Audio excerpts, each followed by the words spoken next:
శ్రీ రేవంత్ రెడ్డి గారికి, గౌరవనీయులు GHMC mayor,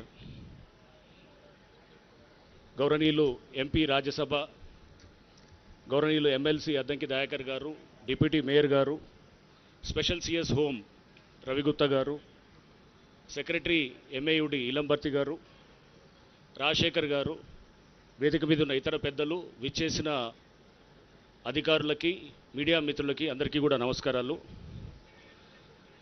sir, ఇది హైడ్రా మీ యొక్క ఆలోచనల నుంచి, రాష్ట్ర ప్రభుత్వం యొక్క ఆకాంక్షల నుంచి జూలై 19 గత సంవత్సరం నాడు ఆవిర్భవించింది.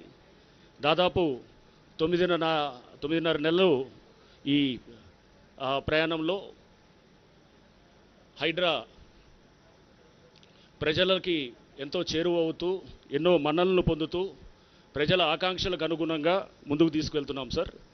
సో హైడ్రా అనేది ఒక ప్రత్యేకమైన సంస్థగా Hyderabad disaster response and asset protection agency అని GOMS 99 ద్వారా జూలై 19 రోజు కాన్స్టిట్యూట్ అయినప్పుడు, దీనికి తర్వాత గౌరవ ముఖ్యమంత్రి గారు చాలా పవర్స్, అంటే బహుశా దేశంలో ఇటువంటి ఇది ఒక విప్లవాత్మకమైన ఒక ప్రయత్నము, ఒక హిస్టారికల్ డెసిషన్ అని చెప్పేసి ఇండియన్ స్కూల్ ఆఫ్ బిజినెస్ కూడా ఒక వ్యాసంలో వాళ్ళు కూడా చెప్పడం జరిగింది సార్. సో దీంట్లో అన్ని పవర్స్ కూడా తీసుకొచ్చి, అంటే చాలా ఇరిగేషన్ శాఖకు సంబంధించిన పవర్సు, మున్సిపల్ శాఖకు సంబంధించిన పవర్సు, నెక్స్ట్ రెవెన్యూ శాఖకు సంబంధించిన పవర్సు, ఇతర పోలీస్, ఇప్పుడు ప్రత్యేక పోలీస్ స్టేషన్ రావడంతో పోలీస్ శాఖకు సంబంధించిన పవర్సు, ఇవన్నీ కూడా ఇట్లా చాలా పవర్స్ని తెచ్చి ఒక దగ్గర కేంద్రీకరించడంతో మా పని చాలా ఈజీగా అవుతూ కూడా, అంటే కోఆర్డినేషన్ ఇష్యూస్ దగ్గర వచ్చినప్పుడు కూడా ఎవరు ఎలా చేయాలి, ఎవరు చేయాలి అన్నప్పుడు అక్కడ గ్యాప్ ఏరియాస్, అంటే రెసిడ్యూరీ ఏరియాస్ కొన్ని ఉంటాయి. ఆ రెసిడ్యూరీ ఏరియాస్లో హైడ్రా గ్యాప్ని ఫిల్ చేయడానికి చాలా తీవ్రంగా ప్రయత్నం చేస్తున్న క్రమంలో నేను కొన్ని ఉదాహరణలకు కూడా చెప్తాను సార్. ఫస్ట్ ఒకటి, ఈ మధ్య అంటే కొన్ని నెలల క్రితం మన గండిపేట రిజర్వాయర్ దగ్గర ఇది మన బుల్కాపూర్ నాలా నుంచి వాటర్ వస్తూ అక్కడ ఒక లాక్ గేట్స్ ఉంటాయి. ఆ లాక్ గేట్స్ ఉస్మానియా ఏదైతే మన రిజర్వాయర్ ఉందో, గండిపేట రిజర్వాయర్, దాంట్లోకి వాటర్ వెళ్తుంటుంది సర్ప్లస్ వస్తే కనుక. లేకపోతే కనుక అది మామూలుగా ఉంటే కనుక దీంట్లోకి బుల్కాపూర్ నాలా మీదుగా మూసీ నదిలోకి వెళ్ళిపోవాలి. కానీ ఆ లాక్ గేట్స్ అది కొంత పని చేయటం పోవడంతో, ప్లస్ అది డ్యామేజ్ అవ్వడంతో ఇది లోపలికి రావడంతో, అంటే అదంతా వాటర్ అంతా కూడా రావడంతో కొన్ని పేపర్స్ కూడా దాని మీద వ్యాసాలు కూడా రాయడం జరిగింది. ఇమీడియట్గా అంటే ఇది కోఆర్డినేషన్, అక్కడ వాటర్ బోర్డు వాళ్ళు చేయాలా, ఇరిగేషన్ వాళ్ళు చేయాలా, లేదా అక్కడ కొన్ని ఎంక్రోచ్మెంట్స్ అక్కడ ఉన్న ఎంక్రోచ్మెంట్స్ని మున్సిపాలిటీ వాళ్ళు తీయాలా. ఇటువంటి క్రమంలో హైడ్రాకు సంబంధించిన అధికారుల బృందం అక్కడికి వెళ్ళి అక్కడ వెంటనే అక్కడికక్కడ చూసిన తర్వాత వితిన్ ఒక రోజులోనే అక్కడ పరిష్కారం చేసేసి, ఎవరి బడ్జెట్ అయినా కానీ అది ప్రజల శ్రేయస్సు కోసమే కాబట్టి ముందు మా దగ్గర నుంచి ముందు ఖర్చు పెట్టేసి, అది అంటే ఆ పవర్స్ అన్నీ కూడా మా దగ్గర ఉండడంతో కూడా అది ఈజీ అవుతుంది సార్. అంటే ఈ పవర్స్ అన్నీ ఒక సంస్థకి ఇవ్వటం ద్వారా వచ్చినటువంటి దీంతో మాకు వచ్చినటువంటి ఈ ఏదైతే ఆ పవర్స్ని ఇట్లా వాడటానికి కూడా మాకు వీలవుతుంది సార్. సో ఇలానే మనం చూస్తే కనుక డిండిగల్లో ఈ మధ్య ఒక చెరువు నుంచి మొత్తం ఏదైతే సర్ప్లస్ నాలా ఉంటుందో వాటర్ అంతా, వరద నీరు అంతా వచ్చేసి ఒక నాలా ద్వారా ఇంకొక చెరువుకు వెళ్ళాలి. అయితే ఈ మధ్యలో ఈ చెరువు నుంచి ఇంకొక చెరువుకి మధ్యలో ఉన్న నాలాకి కనెక్షన్ కట్ అవుతుంది, అంటే దాన్ని పూర్తి చేస్తారు. పూర్తి చేయడంతో ఈ వాటర్ ఎప్పుడైతే వర్షాలు పడ్డ తర్వాత వచ్చినాయో అక్కడ కాలనీస్ చాలా కూడా మునిగి, వాళ్ళు 2 నెలల నుంచి దాదాపు 6-7 అడుగుల లోతుల్లో నీళ్ళలో ఉన్నప్పుడు వాళ్ళు ఎక్కడికి పోవాలంటే ఏ విభాగాన్ని సంప్రదించాలని, ఇరిగేషనా, రెవెన్యూవా, లేకపోతే కలెక్టరా, లేకపోతే ఇట్లా టౌన్ ప్లానింగా ఇలా అని చెప్పి తిరుగుతున్న క్రమంలో హైడ్రా దగ్గరికి వస్తే ఇమ్మీడియట్గా మేము వెళ్ళేసి ఆ నాలా మధ్యలో కనెక్షన్ దాన్నంతా కూడా కనెక్ట్ చేసి వెంటనే వితిన్ 1 డేలోనే వాళ్ళకి రిలీఫ్ ఇవ్వడానికి, అంటే ఇదంతా కూడా మీరు ఏదైతే కనుక ఏ ఉద్దేశాల కోసం అయితే మీరు ఆశించి, ఏ ఉద్దేశాల కోసం అయితే మీరు కాంక్షించి చేశారో సార్, ఆ ఉద్దేశాలకు అనుగుణంగా అంటే ఇమ్మీడియట్ సత్వరంగా యాక్షన్ తీసుకోవటం, తద్వారా ప్రజలకు ఇమ్మీడియట్గా రిలీఫ్ ఇవ్వటం, అది మాది కాదు మీది కాదు అని చెప్పేసి ఇటువంటి పరంగా కాకుండా ఎవరిది కాకపోతే అది మనదే అనేటువంటి భావనలో ముందు పబ్లిక్ వెల్ఫేర్ని దృష్టిలో పెట్టుకొని హైడ్రా ముందుకి అందరూ కూడా అధికారులంతా కూడా స్పిరిట్ తోటి పనిచేస్తూ ఉన్నారు సార్. సో ఇలా మనం చూస్తే కనుక ఒక దళితవాడకి ఇట్లానే ఎగ్జాంపుల్ చూస్తే కనుక దళితవాడకి గోడలు అంతా కూడా, అంటే వాళ్ళు పక్కనే కాలనీ ఉంటుంది, వాళ్ళ కాలనీ వాళ్ళు క్లోజ్ చేసేస్తారు. క్లోజ్ చేసినప్పుడు ఈ దళిత వాడికి వెళ్ళాలి రావాలంటే కనుక ఒక చిన్న నేరో రోడ్డు ఉంటుంది. ఆ నేరో రోడ్లో అంబులెన్స్ కూడా వెళ్ళలేని పరిస్థితి ఉంటుంది.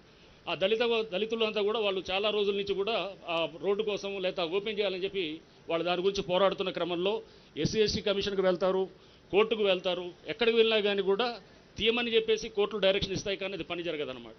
సో పక్క కాలనీ వాళ్ళు కొంతమంది అబ్జెక్ట్ చేయడంతో ఇమీడియట్గా హైడ్రాకి తెలియడంతో హైడ్రా వెంటనే యాక్షన్లో దిగి ఆ గోడలన్నీ కూడా తీసి ఆ దళిత వాడికి మార్గం సుగమం చేసేసి చేయటం కూడా జరిగింది సార్. సో అంటే సామాజిక బాధ్యతని గ్రహిస్తూ అండ్ ఎట్లయితే సిస్టంలో ఉన్నటువంటి వివిధ అంశాలని కూడా మనకి ప్రాక్టికల్గా వచ్చేటటువంటి అంశాలని కూడా దృష్టిలో పెట్టుకుంటూ హైడ్రా ముందుకు వెళ్తుంది సార్. ఇంతేకాకుండా మనకి అంటే పిల్లల నుంచి కూడా చిన్నపిల్లలు కూడా మన ఈ మధ్య మేము ఒక దగ్గర కొంతమంది యువకులు వాళ్ళు క్రికెట్ ఆడటానికి వెళ్ళి అక్కడ చెరువు అనేది మాయమైందనేది వాళ్ళు అక్కడ చూసి, మేము చిన్నప్పుడు ఈ చెరువులో మా తల్లిదండ్రులు లేదా మేమంతా కూడా వచ్చి ఉండేవాళ్ళం, మా తండ్రి కూడా మా ఈత కొడుతుండేవాడు, మేము కూడా ఉండేదని చెప్పేసి వాళ్ళు వెంటనే ఒక లెటర్ రాశారు సార్. హైడ్రాకి లెటర్ రాసిన తర్వాత వెంటనే మేము మా హైడ్రా అధికారుల బృందం అక్కడికి వెళ్ళేసి అక్కడ క్షేత్రస్థాయిలో పరిశీలన చేసిన తర్వాత ఎవరైతే ఆ యువకుడు ఉన్నాడో అతనికి ఫోన్ చేసి అతన్ని పిలిపించి మొత్తం డీటెయిల్స్ అన్ని తీసుకున్న తర్వాత అక్కడ దాదాపు పెద్ద ఎత్తున అంటే అది ఫిల్మ్ నగర్ డౌన్లో ఉన్నటువంటి మహాప్రస్థానం కానుకున్నటువంటి ప్రాంతంలో సార్ 40 ఎకరాలు దాదాపుగా అక్కడ లోపల లేఅవుట్లు వేస్తూ రోడ్లు వేస్తూ గవర్నమెంట్ భూమిలో చేస్తున్నట్టు దాంట్లో వెంటనే అదంతా కూడా మనం ఆ స్వాధీనంలో తీసుకొని ఈ చేయడం కూడా జరిగింది సార్. ఇట్లా అంటే రెస్పాన్సివ్గా ఉండటం, సెన్సిటివ్గా ఉండటం, స్పీడ్ డెసిషన్ మేకింగ్ ఉండటం అండ్ సత్వరంగా రిలీఫ్ ఇవ్వడానికి హైడ్రా అనేది మీరు ఇచ్చినటువంటి పవర్స్ ఏదైతే ఉన్నాయో ఆ పవర్స్ ద్వారా వీలవుతున్నాయి సార్. సో అది హైడ్రా తరపు నుంచి అట్లానే ప్రజలందరి తరపు నుంచి కూడా మీకు ధన్యవాదాలు తెలుపుతున్నాం సార్. అండ్ ఇంతేకాకుండా అంటే మనం ఉత్తి అసెట్స్ ప్రొటెక్షనే కాకుండా డిజాస్టర్ మేనేజ్మెంట్లో కూడా పెద్ద ఎత్తున కూడా మా అధికారుల బృందాలు ఉన్నాయి సార్. ఫైర్ డిపార్ట్మెంట్ నుంచి పెద్ద ఎత్తున డెప్యుటేషన్లో ఉన్నారు. వేలాది మంది మన దగ్గర డిజాస్టర్ రెస్పాన్స్ దాంట్లో పనిచేస్తున్నారు. చాలామంది యువకులు కూడా వీళ్ళు మనకి కానిస్టేబుల్స్లో వాళ్ళకి ఎక్కడైతే సెలెక్ట్ కాలేదో దాంట్లో వెయిటింగ్ లిస్ట్లో ఉన్న వాళ్ళని state level police recruitment board నుంచి తీసుకొని వాళ్ళని ఇక్కడ అంటే ఎక్కడ కూడా మనం దాంట్లో ఎక్కడ పార్షియాలిటీ లేకుండా ఎక్కడ ఎటువంటి వేరే తప్పుడు మాటలు రాకుండా వాళ్ళందరినీ తీసుకొని పారదర్శకంగా వాళ్ళందరినీ కూడా రిక్రూట్ చేసి వాళ్ళందరూ కూడా మన దగ్గర ఇక్కడ పనిచేస్తున్నారు సార్. చేస్తూ వాళ్ళు కూడా చాలా యువకులు అందరూ చాలా ఉత్తేజితంగా చాలా బ్రహ్మాండంగా చేస్తున్నారు సార్.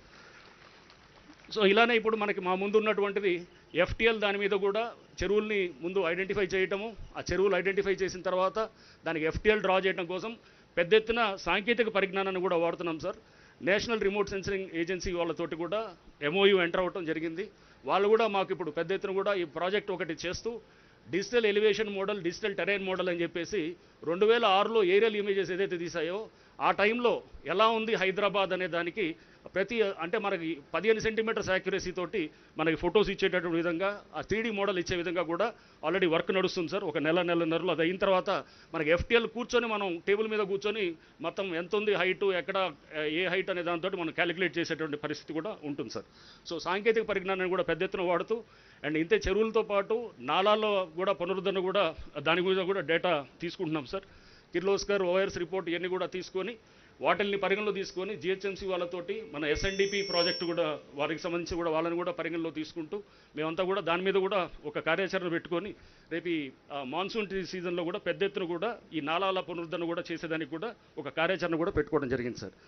సో ఇవన్నీ చేస్తున్న క్రమంలో మాకు ఇప్పుడు మీరు ఒక పోలీస్ స్టేషన్ కూడా శాంక్షన్ చేయడం అనేది, దానికి ఒక సిబ్బందిని కేటాయించడం అనేది కూడా ఇది హైడ్రాని చాలా బలోపేతం చేయడానికి ఇది చాలా దోహదపడుతుంది సార్. ఎందుకంటే ఇప్పుడు ఈ పోలీస్ స్టేషన్ రావడంతో ల్యాండ్ గ్రాబింగు, ల్యాండ్ ఎంక్రోచ్మెంట్సు, డిజాస్టర్ మేనేజ్మెంట్ అంటే ఏమన్నా పొల్యూషన్, వాటర్ బాడీస్ పొల్యూషన్ చేయడానికి అంటే పొల్యూటెంట్స్ వదులుతున్నా కానీ లేకపోతే డీఫేస్మెంట్ ఆఫ్ పబ్లిక్ ప్రాపర్టీ, దీని అంటే దాని ముందున్నటువంటి ఎవరైతే పాత్రదారులు కాకుండా వెనకాల ఉన్నటువంటి సూత్రధారుల్ని అంటే చీటింగు, ఫోర్జరీ చేసిన వాళ్ళు, దొంగ డాక్యుమెంట్స్ సృష్టించి అక్కడ గవర్నమెంట్ ల్యాండ్లో కానీ లేకపోతే ఇట్లా చెరువు భూముల్లో కానీ పార్కులు కానీ ఓపెన్ స్పేసెస్ కానీ ఇట్లాంటి తీసుకున్న వాళ్ళన్నిటికీ కూడా వీలవుతుంది సార్. సో ఇది ఈ పోలీస్ స్టేషన్కి తిరుమల ఏసీపీ కాజీపేట్ని ఈ మధ్య చేశారు సార్. మనకి ఇక్కడ ఎస్హెచ్ఓగా వచ్చారు. Tirumala also is a very active officer sir, మంచి పేరున్న ఆఫీసర్ వరంగల్ ప్రాంతంలో. సో వారిని కూడా తీసుకోవడం జరిగింది సార్. అట్లానే టీమ్ ఆఫ్ ఆఫీసర్స్ కూడా అందరూ కూడా హ్యాండ్ పిక్డ్ సార్. మొత్తం కూడా ఇన్స్పెక్టర్సు, ఎస్ఐస్ వచ్చిన వాళ్ళందరూ కూడా హ్యాండ్ పిక్డ్, ఇంటెలిజెన్స్ వెట్టింగ్ చేసిన తర్వాత వాళ్ళందరినీ కూడా తీసుకోవడం కూడా జరిగింది సార్. సో ఈ విధంగా ముందుకు పోతూ హైడ్రా ఇంకా ఉన్నత లక్ష్యాలు తీసుకుంటూ ప్రజల